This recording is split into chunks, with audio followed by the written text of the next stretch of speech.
I wouldn't like to try and calculate how many girls I spent paid time with, but we're talking hundreds.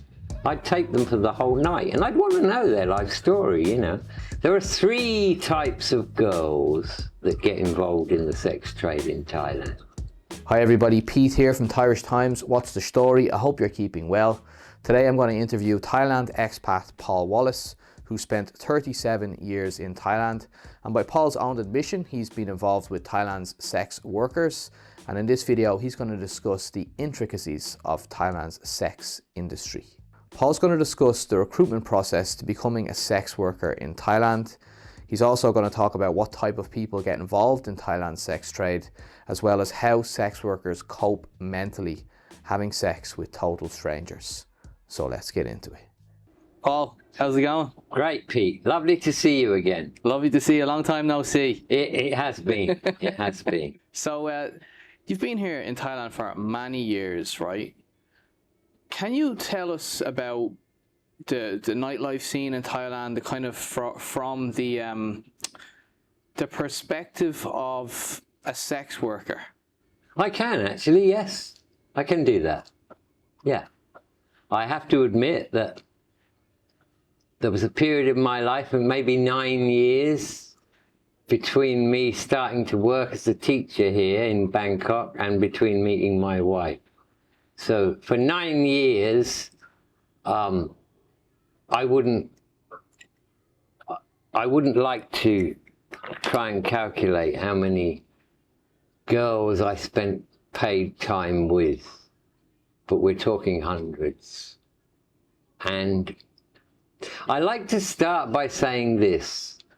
If I was born a girl in a poor Isan family with no education, but I had a good body, I'd do that too.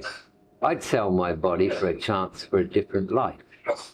Now that's an important thing for me to say, because I always respected the girls. Whatever girl I was with, I'd treat her like a princess, you know, respect her. And being an inquisitive person, almost all, without exception, I would want to know about their life. You know, how did you get into this? You know, how long have you been doing it? Or where do you think it's going? And stuff like that. So I got an insight into the way they live, you know. Can you tell us about the recruiting system? How does someone become a sex worker in Thailand? Okay, well, I'm going back to the 90s. It may have all changed by now. But in the 90s, the mama-san, the woman in the bar who controls all the girls, well, she would expect that every girl that works there, at least once a year, they're going to want to go home for a few days. You know, this might be during Songkran or some other celebration, but they'd all basically go home for a few days. So typically what the mama-san would say is, when you come back, if you can bring a friend, after she's worked for 30 days, we'll pay you 5,000 baht bonus. So most of the time when the girl returned to the bar, she'd bring at least one girl with her and do her best, you know, to acclimatize the girl to how it's going to be. I'm a little bit sad about the bad rap that sex workers get in Thailand. You know, they do get a bad rap. I found, without exception, they were all fine with me, probably because of the way I treated them, you know. Let's eat something nice, you know. We want to smoke some weed, have a drink, you know. And I wanted to know about them, not just renting a body for a couple of hours. I'd take them for the whole night, and I'd want to know their life story, you know. And I got to hear quite a few things. There are 3 types of girls that get involved in the sex trade in Thailand. Number 1, and this is probably the most common, they want to meet a rich Farang who'll marry them and take them back to their home country, and they'll live a life of luxury. Almost all of them are aiming for that. Then there's the girl that only wants to make money. She's only in it for the money. Now, those kind of girls generally have problems with the clients because, let's face it, if you're going to spend some intimate time with a girl and she's only doing it for the money, there's going to be that kind of atmosphere, you know? You kind of feel that she's not really having a good time at all. She's sucking it up and thinking of England, you know, and so I tried to avoid those types of girls. Well, the third type of girl is one that decides, well, if I'm going to do this kind of work, then I'm going to choose very carefully who I go with, and I'm going to enjoy myself. Now, those were the kind of girls I used to look for, yeah. A little bit of a roller coaster ride, you know, if they drink too much, they might get a bit rowdy. But they were the kind of girls I wanted, because I didn't want to be with a girl who didn't want to be with me, you know. So I met many. Some of them were my friends for a while. You know, I'd have friends that lived in the same apartment building as me. And, you know, I knew where they worked, and I'd go see them sometimes, and yeah, I'd get a freebie now and again, and if I needed to borrow a few thousand baht until I get paid, they were always good for that. And I always found that if you're straight with them, they're straight with you. And in all the times I had encounters with these girls, I never really had any problems. Are they forced to work in the sex industry, or do they choose to work in the sex industry? To be honest with you, most of the time they are told, well, it's just serving drinks and food, you know, and chatting to the customers. And that would be their intro, and they're like, oh, well, okay, yeah. And then they get there, and they find out from the other girls, oh, no, you know. Now, think about this, Pete. You know how shy and demure the Thais are? So you take some 18-year-old girl from nowhere, and at 7 o'clock in the evening, some big hairy-assed Farang guy is going to go, yeah, number 26, how much for short time? And this kind of girl is going to go off with a total stranger and have sex in a hotel room? Not many of them can do that. And invariably, if they do decide to do it, there's drugs involved or alcohol. They have to be in a different place mentally to even begin to do something like that. And I would say at the time when I was hanging around in that scene, 2 out of 10 couldn't do it. So they'd be sent home. Yeah, they couldn't do it. They just couldn't do it. Those that could do it would very quickly get into a lifestyle of getting up at 11 a.m., having a somtam with the other girls, then they'd start to drink, then they'd start to gamble, and by 7 o'clock in the evening, they're pretty high and they're ready for work. And there's a saying, I don't know if you've heard this, but you can take the girl out of the bar, but you can't take the bar out of the girl. Can you elaborate on that? Why do people say that? They say that because take a girl who's been working in that situation for a year. Yeah, her life is all about the night time. So she gets up 10, 11 o'clock in the morning, you know, eats something, drinks, gambles with her friends, and pretty soon they've got a drug problem, they've got a gambling problem, and they can never earn enough money. Now, to take somebody from that situation where they can make 30 grand a month just by being there, and then you take that away from them, very difficult for them. Very difficult for them. I met girls that they'd found their own level with it. They only went with guys that they thought, okay, this guy's clean, he's polite, you know, he's nice, I'll take a chance on him. They turned down more than they accepted. And yeah, you know, they'd have a reasonably good time, always looking for the rich barang who falls in love with them. Of course, that doesn't happen very much. I do know of one occasion when it did, and I had something to do with that. Going back a long time now, my wife's cousin was called Lek. I'd only ever met her once. Stunning isn't the word. She was an 11, you know what I mean? Beautiful tan skin, beautiful eyes, beautiful shape. So my wife announces to me one day that Lek's going to come down and spend the weekend with us. Well, that's great. Why then? Well, she wants to talk to you because she wants a Farang boyfriend. So she wants to know how to do that. So she comes down, and the first day she's there, I take her to a bar nearby and I sit down with her and I say, okay, Lek, you really want to do this? Yes, I do. I said, well, you've got to get yourself into an environment where there are lots of tourists around, and you've got to go in one of these bars, you know, and it's a lottery. Depends who you meet, you know, you might get lucky, you might not. And yeah, there would be sex involved in it, and you know, I told her the way it was, and I said, Samui's your best bet. The next day, she packed all her stuff up, said, I'm off to Samui. Wish me luck. I said, Lek, best of luck. I get a phone call from her a week later.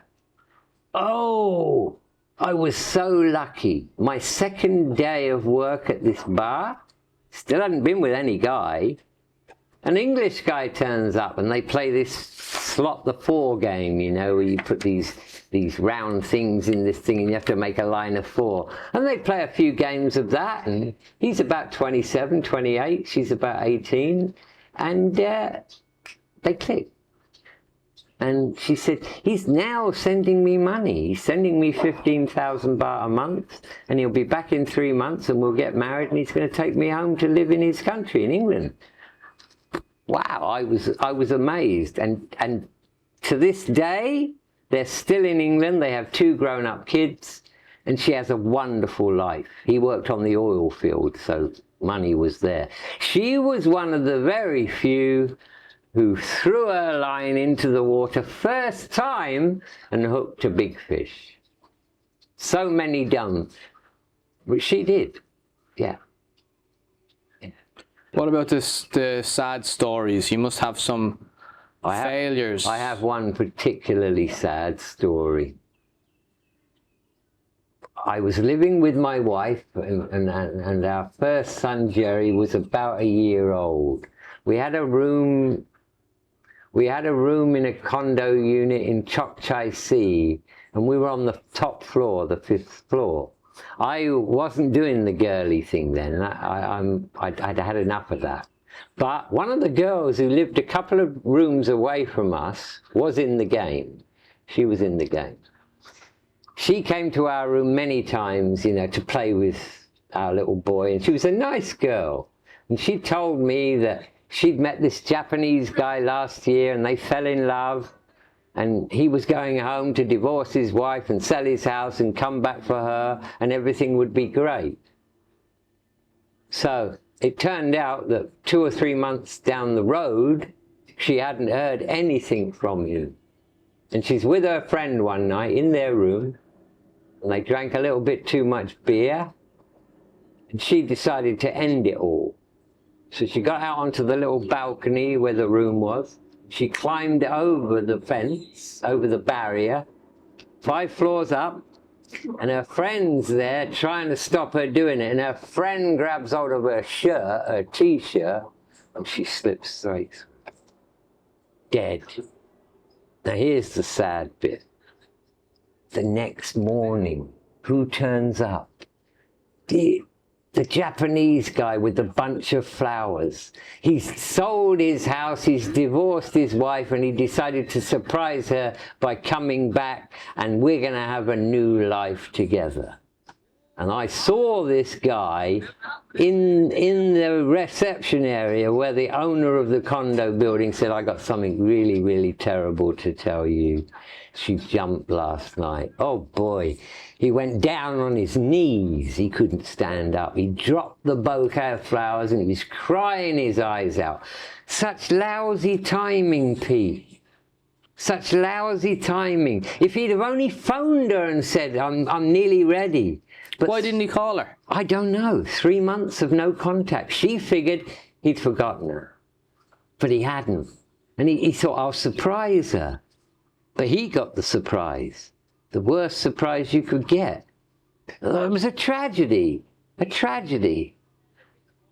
The girl who tried to save her said she'd got to the point where she was outside and she said, I've changed my mind, I want to come back. And maybe because she'd had too much to drink or something, she lost her footing and the girl grabbed her shirt and she went straight out of her shirt, you know. And the guy was inconsolable. I tried to talk to him and he's like, one day, just one day. What can you say? You know, it was awful. And I always found them to be great with me. They were really honest. I never got ripped off. Had a good time with all of them and felt sad for them. I had one girlfriend, her name was Ning.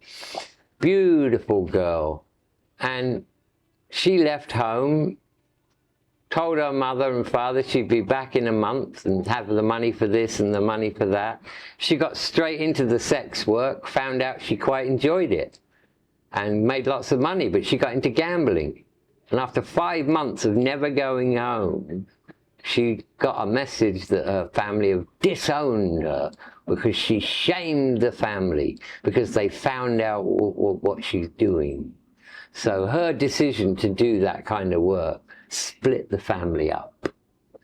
None of the girls would ever tell their parents they're going into Bangkok to work as sex workers. They would say, oh no, we're going to wait tables in a restaurant, or we're going to be, you know, in the hospitality business. Of course, they would never say the truth. You're not going to tell your mother and father, well, I'm just going to go off and have sex with strangers and make some money and I'll come back and help you out. You know, you're not going to do that. So it's sad. And so many of the girls I knew could never go home because they burnt their bridges at home. Most of them got into a habit whereby however much money they made a month, it would all get spent. Whether it's 20 grand or 50 grand, it all gets spent.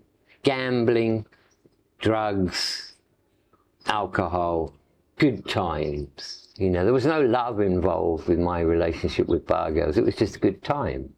You know, and the thing I liked about it was, it's all on the table. There's no pretending to be what you're not, you know. It's all there on the table. Well, this is what I want. What's it going to cost me? Okay, that sounds good to me. And yeah, it worked. It worked for me. Quite a few sad stories. I know a couple of girls took their own lives because they got infected with HIV. They couldn't go home because they'd already burnt their bridges at home, and they just did balcony jumps. The HIV must be very prevalent. I would imagine so, yeah. I mean, it certainly was in those days. But I have to say this, at the time when I was in this kind of thing, there were no condoms. The girls never asked you to wear a condom. I think they do now, but they never did then. And were you ever worried about contracting HIV? No. I was never worried about that for the same reason I don't have health insurance. Because I live on the edge, Pete. You should know that by now. I live on the edge. You know, no, I wasn't worried about that. But thankfully, touch wood, I never ever caught anything. Never got an STI? Nothing. Nothing. And that's just pure luck. You know, I deserved to get it, you know. I mean, to me, having sex with a condom on is like getting in the bath with your jeans on, you know, it just wasn't for me. But it's a stupid thing to do, and yes, I was lucky. So these sex workers, they must meet, they meet all kinds of people from society, right? And there must be some evil, really evil people that are into some really perverted type of stuff. Yes. Yes, looking at it from the girl's perspective, some were smart. Some were smart in as much as they go with their gut feeling when they met a potential client. Do I like him? You know, has he got good personal hygiene? How does he talk to me when he buys me a drink and sits down with me? Is he being respectful or is he not, you know? And those girls can normally filter out the bad guys. And they'd say no. If they didn't like it, they'd say no. But these girls, they're into a good time. You know, they sat down and thought about it. Well, if I'm going to have sex with strangers for money, then I want to enjoy it. So I'll pick my clients. And the good girls I knew, they were very good at that. You know, one girl said to me, I get asked 45 to 50 times a week to go short time, and I might take 8 of them. I'll just look at the guy and make my choice. So they didn't really come across too many problems. The girl that wants the money but doesn't want to do the work is the big problem. I had a couple of them, you know. Not long been at it, bit quiet and demure, you know, but I'd say to her, okay, you know, I'll pay the bar fine, let's go back, you know, to my place. And we'd get there, and she doesn't want the light to be on when she takes her clothes off, and I look at her and I'd say, you don't really want to do this, do you? Man. So we'd sit there for a couple of hours and I'd ask her about her life, you know. Pay her the money I'd agreed to pay her and send her back in a cab. She just can't do it, you know, and I respected that. I often wonder what happens to them when they get older. Yeah, I often wonder what happens to them when they get to their sell-by date, you know. Some of them become mamasans because they know the business. And to be a mamasan and control like 25 girls is a full-time job. They have to be afraid of the mamasan. If they're not, you're not going to control and manage these girls at all. They like to drink. Some of them get violent, you know. They play cards together. There's gambling debts going on. There's drug taking. It's a nightmare for the bar and the mamasan sometimes. I mean, I don't know how it is now, but in those days, you know. You'd get some guy who'd come in there on a Monday night and he'd take this girl and they'd have a great time, and then Thursday he's back, but he takes another one.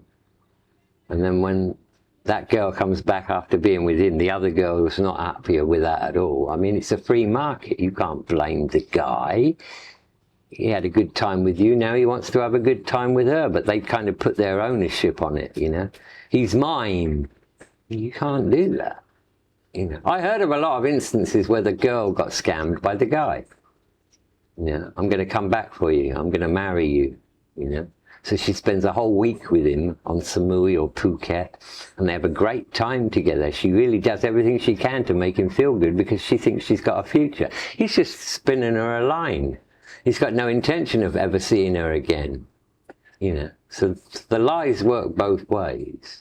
I tried to help a couple of girls, you know. I said, look, you know, I'll even pay for you to do a college course, you know, get into something else. And she'd look at me and go, you mean I got to get up at 7 o'clock in the morning and go to work like everybody else? Nah. Because she's been making 30 grand a month laying on her back.